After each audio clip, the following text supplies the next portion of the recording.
Olá, queridas famílias educadoras! Chegamos ao último capítulo do livro Homeschooling Católico.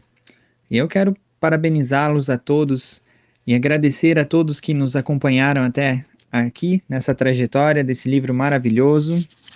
Já lemos aí praticamente 400 páginas, entramos aí nas últimas 20 páginas, últimas 17 páginas, né? Esse é o penúltimo áudio. Apesar de ser o último capítulo, mas é porque o último áudio será sobre o apêndice da Carta às Famílias do Papa João Paulo II. Então o livro se encerra com o capítulo 18, que tem como título O Futuro do Homeschooling Católico. E a autora divide esse pequeno capítulo aí em 5 tópicos muito interessantes, né? Nos dando provas concretas e alguns frutos a gente já começa a ver, né, até mesmo aqui no Brasil, né? Então, principalmente pelo levante do tema, da importância da educação domiciliar, desse retorno, né, do olhar dos pais para a educação dos filhos, né? O homeschooling tem um papel muito importante nisso.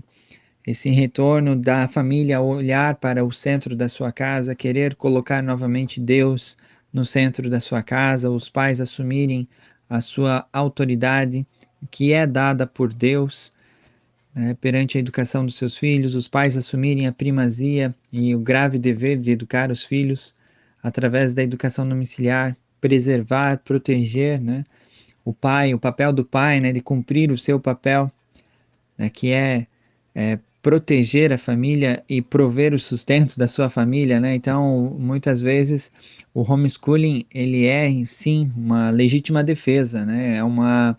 É o papel do pai proteger os seus filhos, né, não somente dos perigos físicos, naturais, mas sim também ideológicos, né, e principalmente aqueles perigos maléficos para a alma, que infelizmente é muito comum hoje em dia nas escolas atuais aí que a gente vê, né. Então é papel dos pais proteger os filhos, né, papel do homem principalmente, né.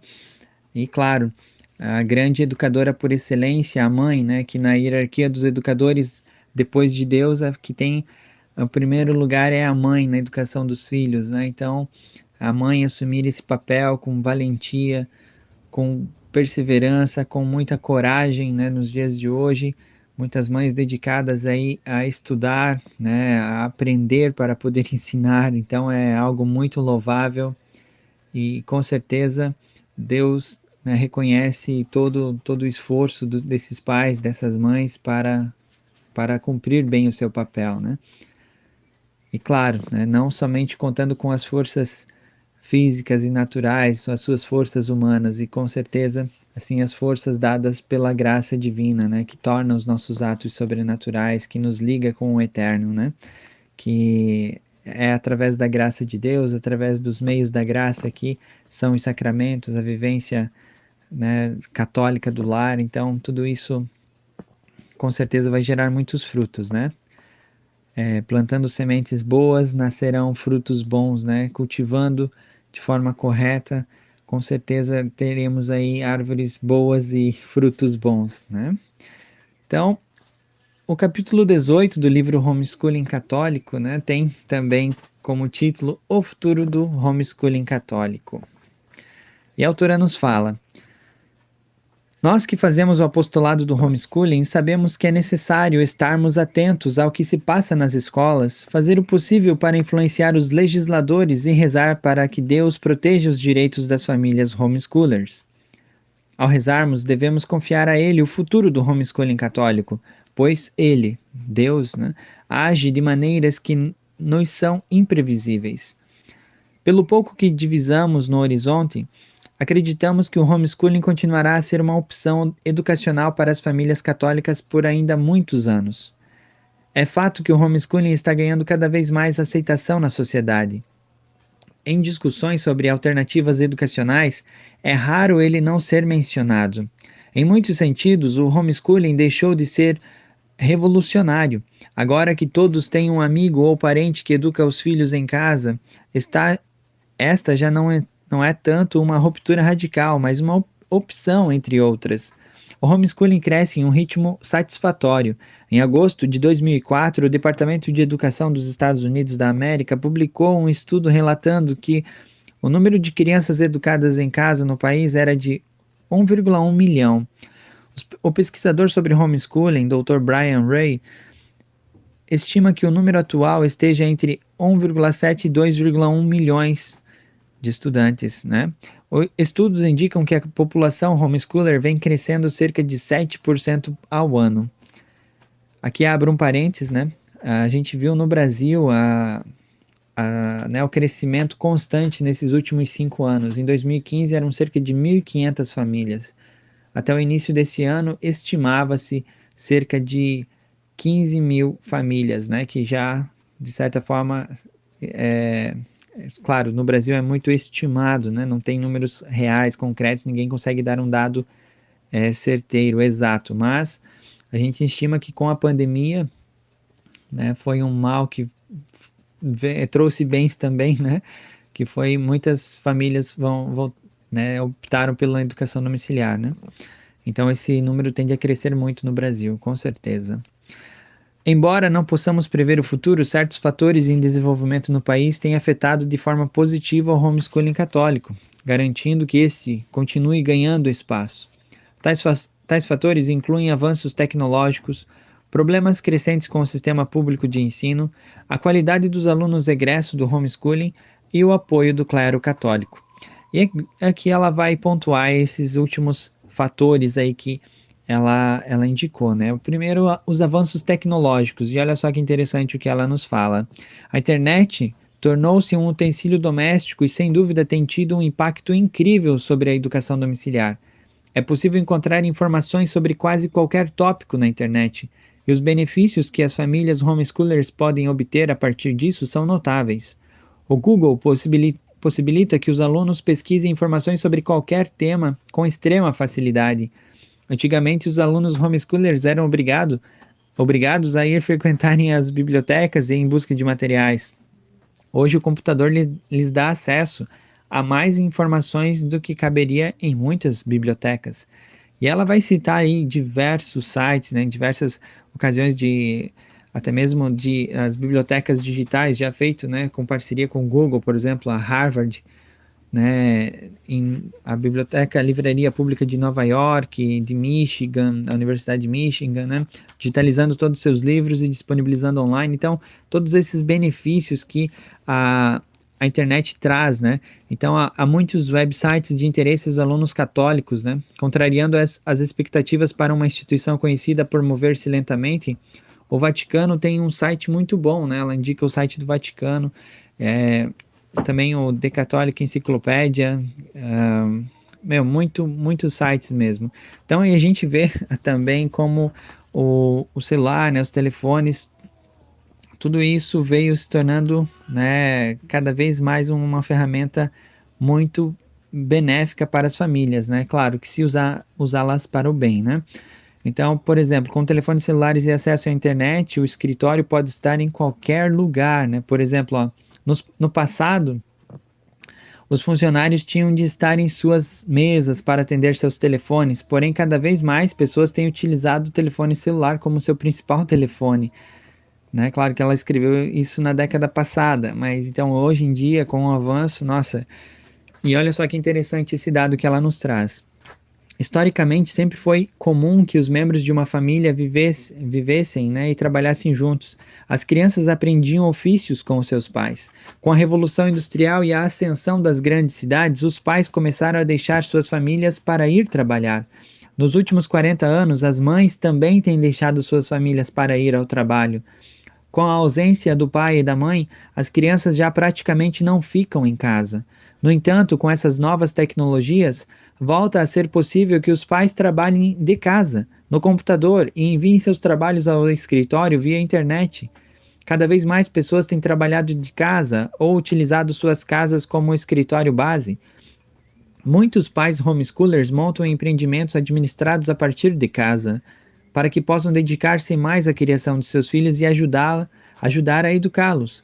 Quanto maior a quantidade de pais trabalhando em casa, mais famílias considerarão a ideia de praticar o homeschooling. Olha só que benefício, né? Trazendo os pais novamente ao lar, aquilo que a Revolução Industrial tirou, né? Os pais de casa. Agora, com os avanços tecnológicos, é possível retornar para casa, né? E isso é um ponto muito positivo, né? Indiscutivelmente. Problemas crescentes com o sistema público de ensino. Obviamente, aqueles que promovem a atual cultura humanista secular não gostam do homeschooling e não querem que os pais influenciem seus próprios filhos. Eles querem manter o controle que as escolas têm sobre as crianças para continuar lhes impondo a mentalidade contraceptiva e homossexual. As escolas têm nivelado por baixo os conhecimentos das crianças em arte, música e entretenimento e prejudicado seu desempenho educacional em suas relações sociais. Recentemente, em nome da separação entre igreja e Estado, os sistemas públicos de ensino proibiram os alunos de rezar em público ou falar sobre sua fé. Os cristãos têm sido perseguidos nas escolas públicas, o que, é claro, pode prejudicar a formação de nossos filhos. A guerra cultural mostra sua face mais violenta nas escolas públicas. E aqui ela vai pontuar motivo, né? Como se a quantidade de dinheiro gasto com a educação pública já não fosse exorbitante, grupos militantes vêm tentando usar os tribunais para aumentar drasticamente o financiamento à educação. Esses grupos têm se avaliado de declarações das constituições estaduais, que tratam do financiamento público da educação para exigir que os estados aumentem seus gastos nesse campo. Então, por isso que cada vez mais, né, quanto mais... E aqui ela vai dar números ali, né? Não vou entrar em tantos detalhes, vou deixar a curiosidade para os senhores lerem, mas ela vai trazer números, né? Que a quantidade de lucro que é possível, né, ter por aluno. Então, por isso esse certo interesse, na verdade, das crianças na escola está longe de ser um interesse pela educação, pela formação e pela principal função da escola, que seria a instrução, né, dos filhos. Está ali sim preocupada com o setor econômico, né, com o dinheiro que se ganha com as crianças na escola, né? E ela vai citar aqui, por exemplo, né, que os distritos escolares costumam receber de $5.000 ou mais por criança por ano.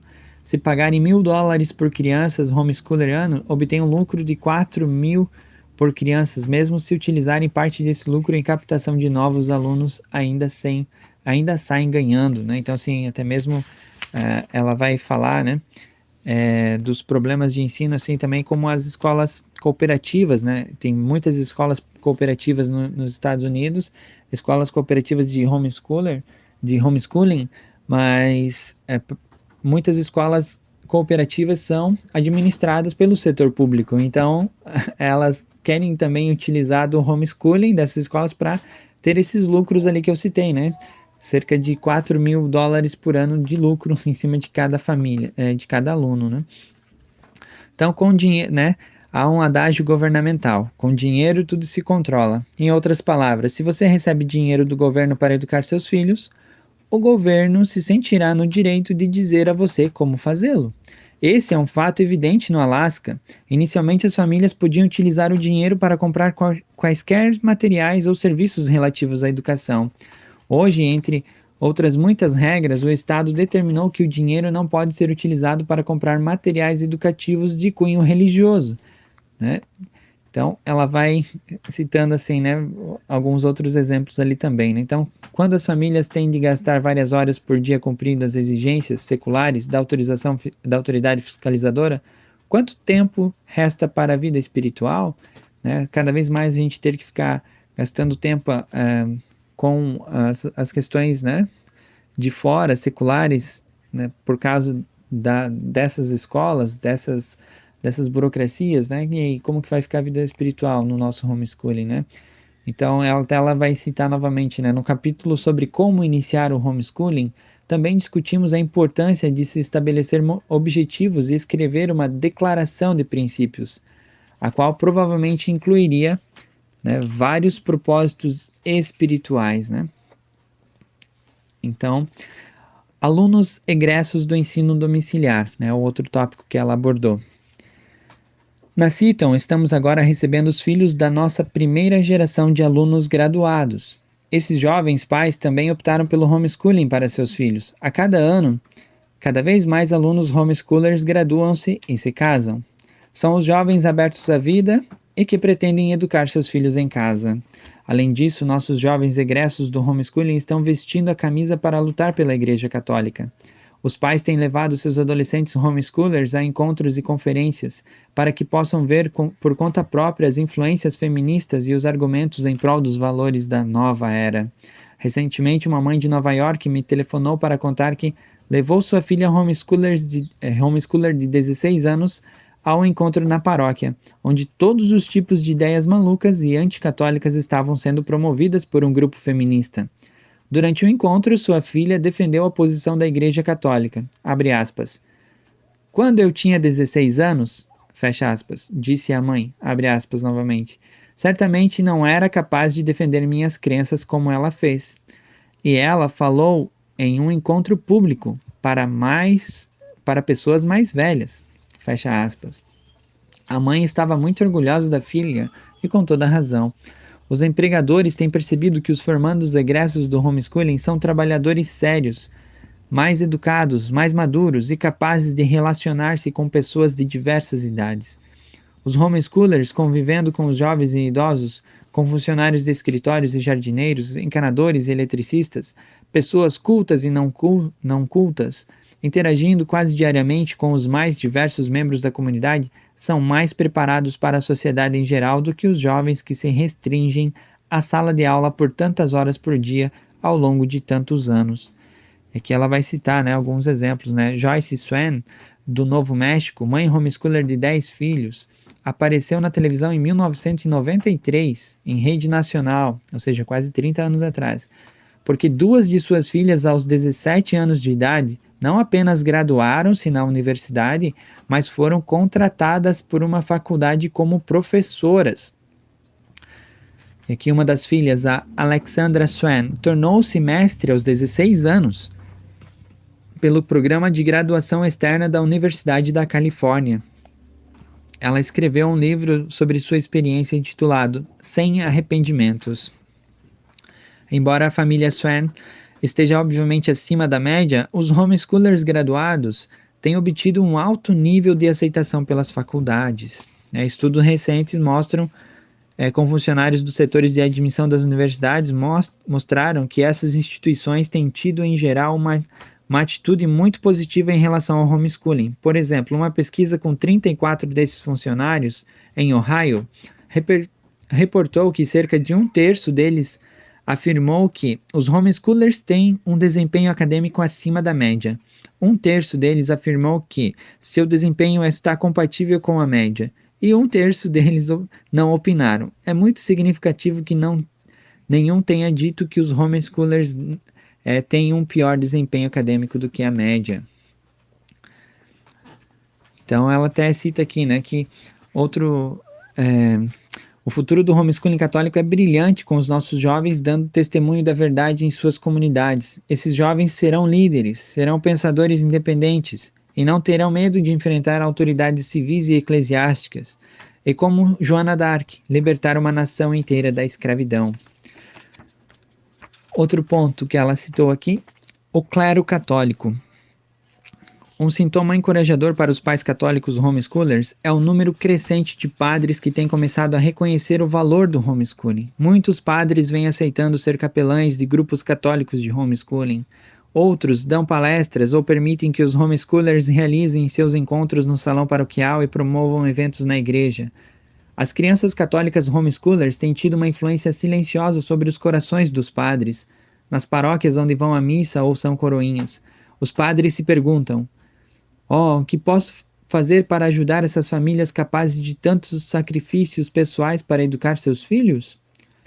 A hostilidade do clero católico ao homeschooling tem cedido em uma velocidade que jamais imaginamos. Assim como o número crescente de adeptos levou a uma certa normalização do homeschooling na sociedade em geral, um impacto semelhante foi sentido na igreja. No princípio, o homeschooling era uma novidade desconhecida, que muitas vezes era considerada uma oposição à autoridade dos bispos e padres, mas com o crescimento do número de famílias adeptas da prática, o homeschooling tem sido cada vez mais visto como apenas mais uma opção entre outras, não como algo a ser temido e controlado.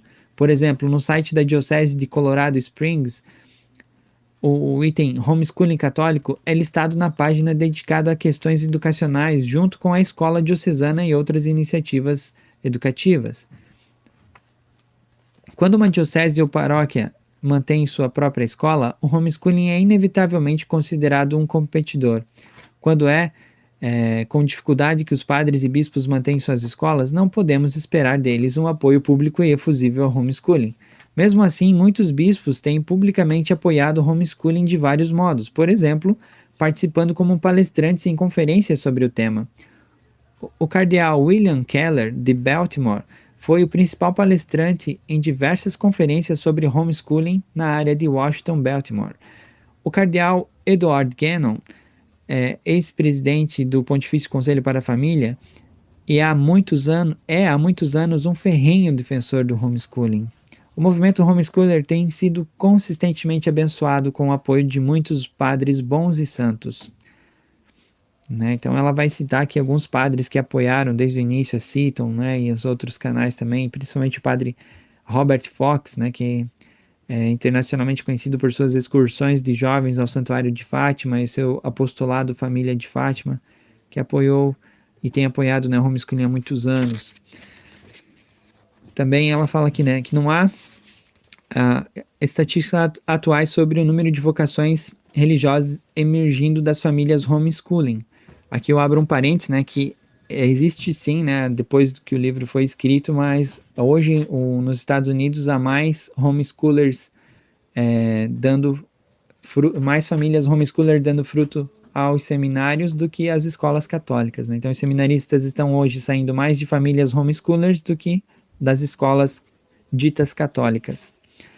Não há estatísticas atuais sobre o número de vocações religiosas emergindo das famílias homeschooling, mas na Seton nós ouvimos falar o tempo todo sobre alunos graduados que estão ingressando no sacerdócio ou na vida religiosa. Inclusive, uma das leituras da missa de instalação do pontificado do Papa Bento XVI foi feita por um seminarista ex-aluno da Seton, o Just Ferguson. No futuro, poderemos contar não apenas com padres que apoiam o homeschooling, mas também com padres formados por ele. E em algum momento talvez teremos até bispos egressos do homeschooling. Um futuro esperançoso. O homeschooling católico é um movimento iniciado por pais. Ele surgiu entre famílias católicas e continua a crescer à medida que os pais rejeitam as modas recentes e falsas agendas para dedicar-se a educar seus próprios filhos. Nós devemos rezar constantemente por esses pais heróicos que costumam sofrer tantas perseguições de amigos e vizinhos. Deus tem agido de diversos modos para ajudar os pais católicos. Nós temos uma importante missão e, como vimos, há vários fatores a nosso favor. O padre John Herdon acreditava que os tempos difíceis em que vivemos no presente mundo moderno são a perseguição que antecede uma era de ouro da cristandade. Se ele estiver correto, nós pais homeschoolers precisamos preparar nossos filhos para serem os líderes dessa nova era que está por vir. E assim finalizamos esse livro, né, com essa mensagem de esperança, né, que temos que ter sempre em nosso Senhor, né, acreditar, né, na sua providência divina, nos doar por ela, nos doar a ela, né, também, para que Deus faça a sua vontade nas nossas vidas e que sempre, né, em todos os nossos atos, seja feita a vontade de Deus. Então, até o próximo áudio, onde trataremos do apêndice, né, a Carta às Famílias do Papa João Paulo II. Um grande abraço a todos e muito obrigado mais uma vez a todos que estiveram conosco aí nessa partilha desse brilhante livro e tão importante, né, tão importante obra da Mary Clark. Grande abraço, salve Maria Santíssima.